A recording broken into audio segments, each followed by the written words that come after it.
At that point, I'm a single mom. I've got 4 kids. I don't have a spouse. I don't have child support coming in to support me.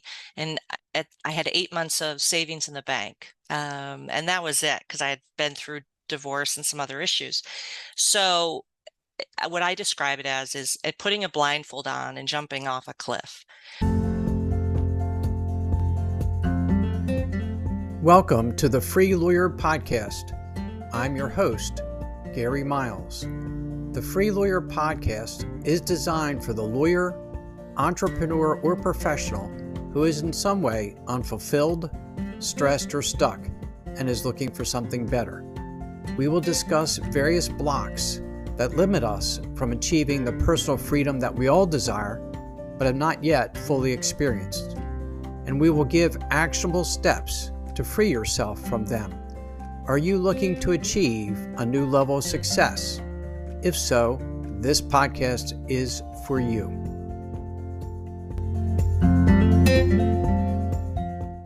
Welcome to the next episode of The Free Lawyer, and I'm so happy today to have Laura Frederick with us. Laura has just a really amazingly powerful story of transformation, choosing her own life and building a successful career doing exactly what she wanted to do. Laura, how you doing today? I'm doing great. Thanks for having me on. My pleasure. Laura, tell me a little bit about your journey, your professional career, and how you got to where you are today. Sure. So I spent most of my career, 25 plus years, doing some kind of commercial contracts work. I worked at law firms for 9 years, including a big law firm, Morrison and Forster. And then I went in-house for 14 years and was at energy related companies, with the last one being Tesla, where I spent 2 years. So over my career, all that time, I always focused on contracts and drafting and negotiating and just loved it. And I love working with contracts. I love working with my clients. I love deal making. And it was always about the relationships with my internal clients and everything else. But one of the things I noticed was a lot of people struggle with that. Learning how to do the contracts, because the only way you really learn these days is that long term um, is work. Sorry. The only way you really learn is when you are working with contracts and Right, negotiating them in the right. field. So, yeah, I took all that information and knowledge and opened up my own law firm in 2019. And then on a whim, started posting contract tips on LinkedIn. And then that turned into a book, which turned into a business that focuses on practical contract training. So that's kind of where I am today. I have a law firm where we help clients with commercial contracts, and I have a training business called How to Contract. Wow. You worked in big law for a number of years, and I have a lot of listeners who are in big law, and some are thrilled and some find there are some real challenges. What were your experiences like, and what caused you to kind of move out of big law and into working for private companies? Yeah, so I really enjoyed my time in big law because I had done a couple years in smaller and mid-sized law firms before. And then I joined, it was the Tech Transactions Group in San Francisco at Morrison and Foerster. And so these are the all-stars of this practice area. And as soon as I joined, I was like a sponge because I was always interested in improving and learning more. And I wanted the tricks of the trade and the inside secrets.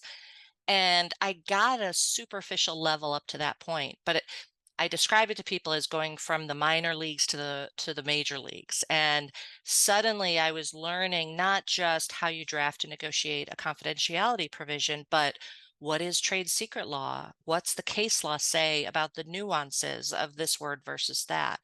So the sophistication was off the chart. So I love that training. I think it's so valuable. And I was really blessed because Morrison Forster was a fantastic firm, so supportive. I had 3 children while I was employed there, Wow, and nothing but generosity and kindness towards fantastic. me. So my experience was great. The only thing that was the problem was the hours. And living in San Francisco and having 3 kids, it just didn't work very well together. So, and I didn't have any ties to the area. Um, so that's why I left Big Law. Gotcha. And then you worked for a series of companies, and you decided to leave that and create your own small law firm. That must have been scary to give up a steady paycheck and go off on your own and create your own firm. It was really one of the scariest things I ever did in my life because at that point I'm a single mom, I've got 4 kids. I don't have a spouse, I don't have child support coming in to support me, and I had 8 months of savings in the bank. And that was it because I had been through divorce and some other issues. So, what I describe it as is putting a blindfold on and jumping off a cliff. But the reason I could do it was because I'd gotten to that point of trusting myself and believing in myself.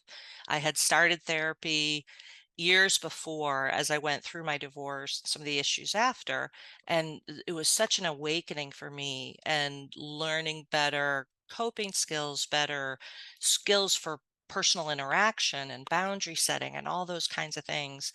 So I found I was through that process, I learned how to trust myself again. Despite having been through some tough times, Those and tough times so probably made you stronger and wiser. You learned so much from them, didn't you? so much. And even though you'd never put anybody else through those kinds of things, it shaped me into who I am today. And I know I wouldn't be here. I know I wouldn't be an entrepreneur. I wouldn't be opening my own business and putting myself into the world had I not gone through those things You know, because I I was living in did fear. did a podcast not too long ago about the importance of being uncomfortable because that's when we grow. You know, we all want to be comfortable in life. We want to have everything be easy. We're doing the same thing. There's nothing to it, but we don't grow when that happens. And we don't often choose to go through those experiences, but you grew so much from them, didn't you? I did. And the biggest thing I learned was my relationship with fear and being able to be okay with fear. Because before I pushed fear away and I tried to control my world and have a tight grip on everything, thinking that will make it better, that will make it safe. And I always worried about that losing that grip, losing that control. So my life was so stressful because I was always worried. And then what therapy did was helped free me from that fear and getting comfortable with the fact that, oh, look, that's really scary. But what are the facts? What facts do I have to support terrible things are going to happen, which is where my brain wants to go? But the facts I have, in particular with the law firm, I was like, I've been really successful at every job I've had. My clients, value my information. It's a great experience. So why would I think it wouldn't be the same if I opened my own firm? And it did prove correct. I pretty quickly found clients and was successful and within a year achieved the salary level I had when I was at Well, Tesla. why did you decide to leave Tesla and open your own firm, leaving that kind of secure setting of safety and regular paycheck and jump off the cliff with your blindfold on? Exactly. Well, for me, it was funny because Tesla was, for me, the perfect job. I was working on, I was the only lawyer supporting the team that did global environmental commodity trading. So this is their zero emission vehicle credits, greenhouse gas credits.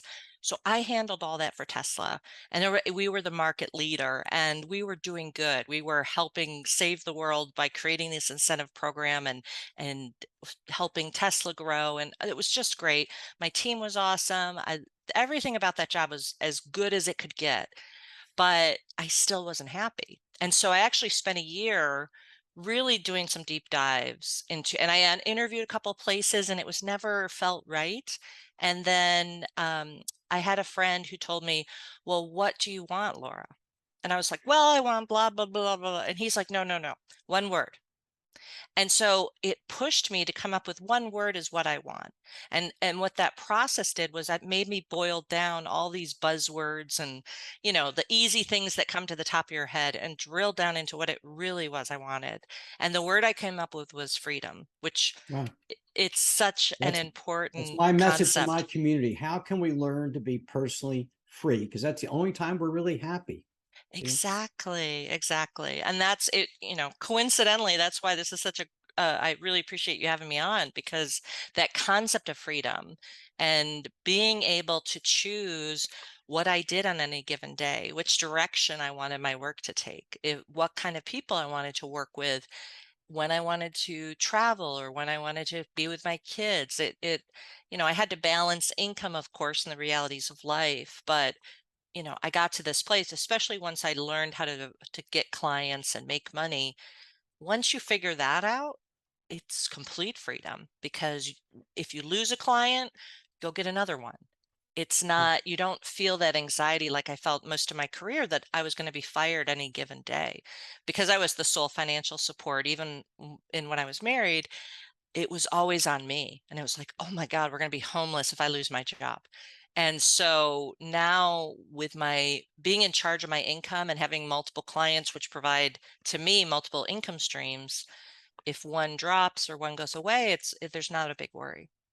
Yeah, I've learned in life that it's important to have control of your own income stream. And we can work for a really good company or my law practice. I used to do a lot of insurance work, but I was a small firm. And so I couldn't handle a lot of insurance companies. So I got a lot of my work from two of them. And if I lost one, that was really problematic. So I kind of switched to family law. So I had a more diverse stream of income that, I kind of controlled. So tell me about what you do now and how it's working out. Yeah, so I had my law firm up until about middle of 2020. It was in the pandemic, and decided I wanted to do more marketing to get more clients. So, as I said before, just I opened this training business called How to Contract, and we launched the first paying customers were in March 2021, and it's been fantastic. And now I make I have the freedom. I'm actually doing what I want. And when I worked when I work as a lawyer in my law firm, it's one to one. I love helping my clients achieve their goals and helping them do these deals. But when I do the how to contract, it's one to many. And I feel the power of being able to help people on a bigger scale and really make a difference to people who are wanting to advance in their careers or get these skills. So I'm shifting more of my focus to the how to contract side. It's also because that the earnings have outpaced the law firm side, which has been fantastic to have a side gig kind of grow that way. And so I'm very lucky and very blessed with this life I have now.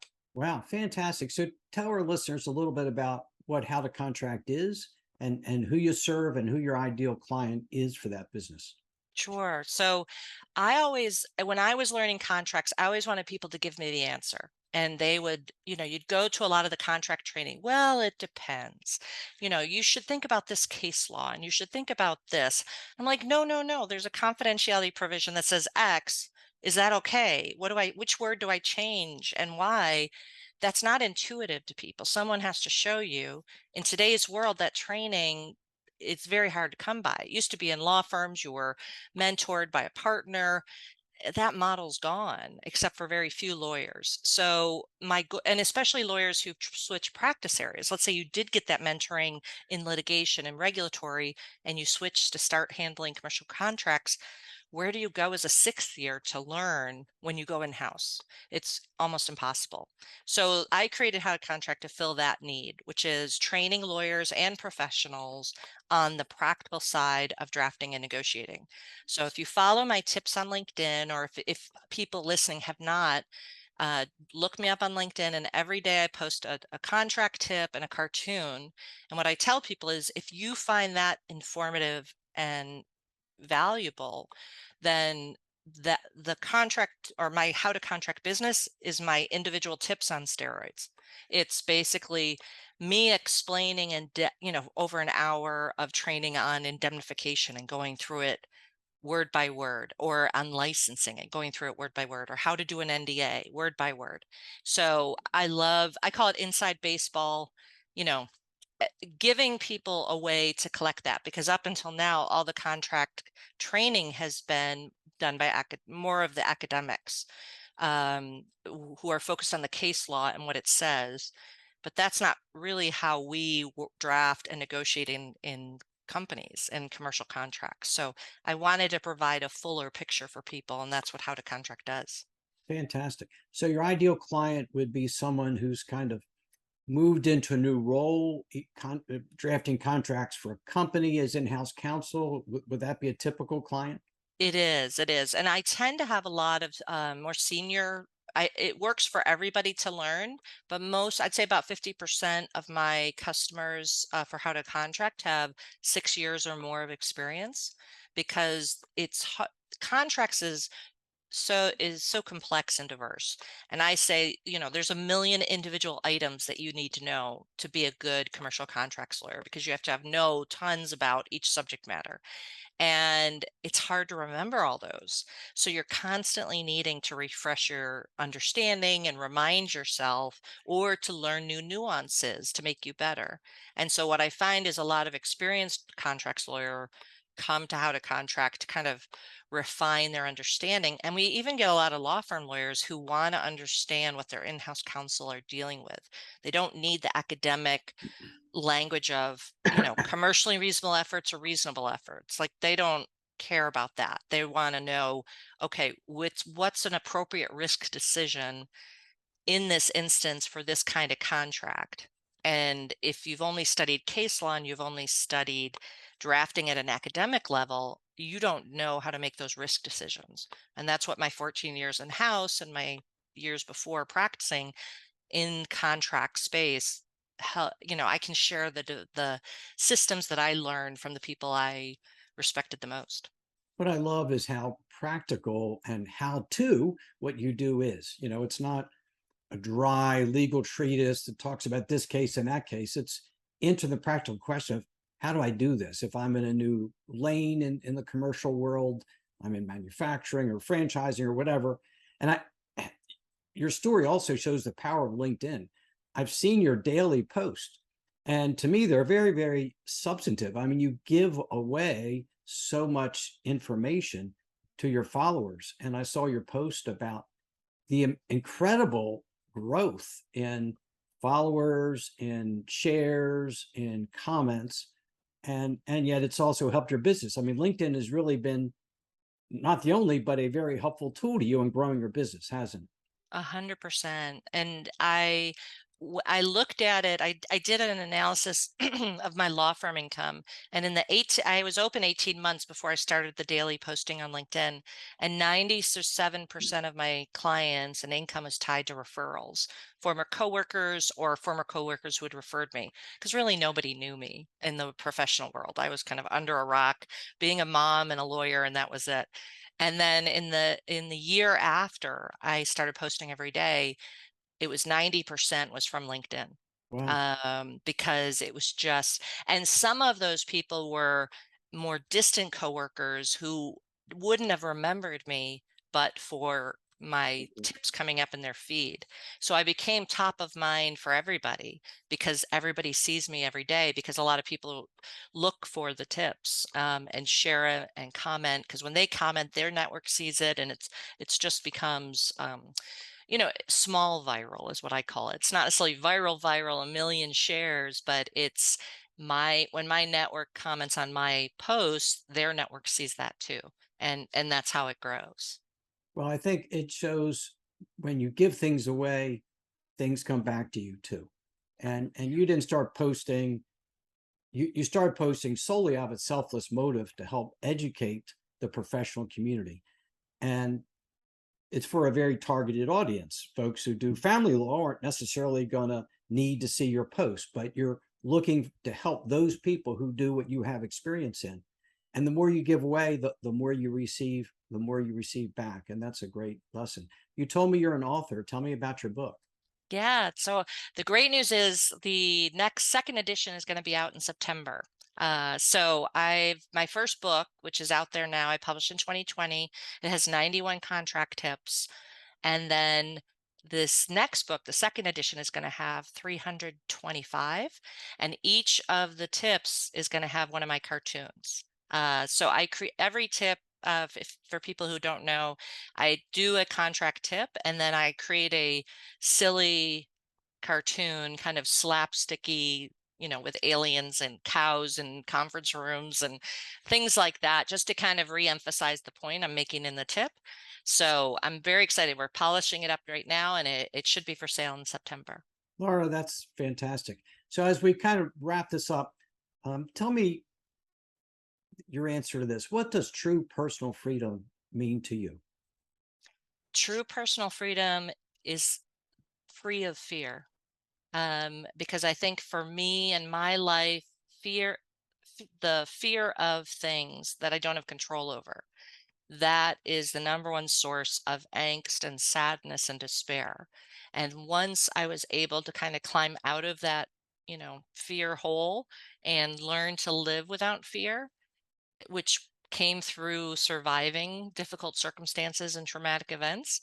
But now that I'm here, I still have some fear, but now I look at it and I'm like, "Oh, look, that's interesting. I'm afraid, you know, all of a sudden afraid I won't have any money." And I was like, "Well, that's kind of silly, Laura. You've got these things in the works. You're going to be fine."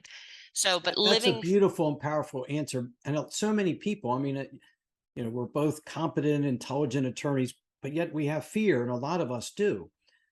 What would you say to someone who hears you say, "Oh, freedom from fear is what's create personal freedom for me"? But how do I get there? How do I free myself from these fears? What would you suggest to someone like that? they're the best, and I believe the only true answer is therapy. It's until you go through therapy, until you pull apart the knots that are in your brain that are causing all this fear, because often it's irrational fear, or it's doesn't make a lot of sense. There's no reason that you really need to be afraid of these things, but you are. And that stems from what I think of as knots inside your head. So therapy kind of pulls those knots apart and helps you get through. So I tell everyone, like, I didn't go to my first therapist till I was 42.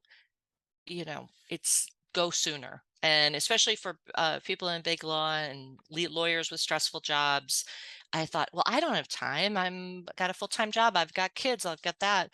But the thing is, going through that will protect your income, protect your relationships, and create a better life for you. So it is the number one priority over getting ahead, because the therapy is what's going to help you get ahead in the future. It's a small investment with a huge return. That's a great message. I think it's so important for us to be willing to seek help or guidance or mentoring or coaching or therapy. That's what I do now because I want to help as many lawyers be as happy and successful and well as they can. But for some of us, it's so hard to reach out because we're smart, we're in charge, we have to be authoritative. It's hard to say we need help. And I think your story is beautiful that you've done that. When you talked about fear, what I often say about myself is I would awfulize things. I would think of Hmm. all the possible outcomes and then I fixate on the worst possible one.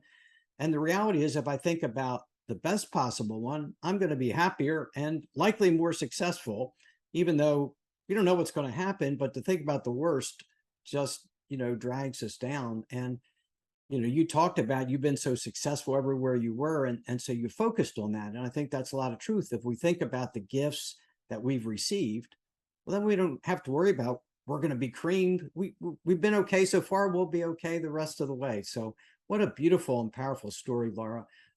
So for the guests the listeners who want to get in touch with you, what's the best way for people to find you? Yeah, so the best way I think is LinkedIn, because that's where I'm there every day. You can find my tips. Just look up Laura Frederick, and you'll see my green cartoons in your feed. But you can also find out more about how to contract at howtocontract.com. And we've got a bunch of things coming up. We've got my book's coming out, and then we have a conference. Contracts Con is going to be next February. So a conference devoted to contracts. It'll be live and in person in Miami, as well as virtual tickets worldwide. Well, that's fantastic. You have such a powerful story. It's inspirational to me, and I think to many of my listeners. I want to thank you so much for being here today and sharing that with us. It's amazing. It's my pleasure. Thanks for having me. Thanks to all of you for listening to another episode of The Free Lawyer. And as always, please be well, be safe, and be free. Thank you so much for listening to today's episode of the Free Lawyer Podcast. Wherever you are listening, if you enjoyed what I shared, please leave me a rating and review. I would appreciate hearing more about what you like best and what topics you might like me to cover in future episodes. If you are interested in experiencing a more fulfilling and a more successful life, please contact me at www.garymiles.net, where you can schedule a free discovery call with me so I can learn more about you, your challenges, and your dreams. I appreciate each and every one of you and have a great rest of your day. Thanks to all of you for your support.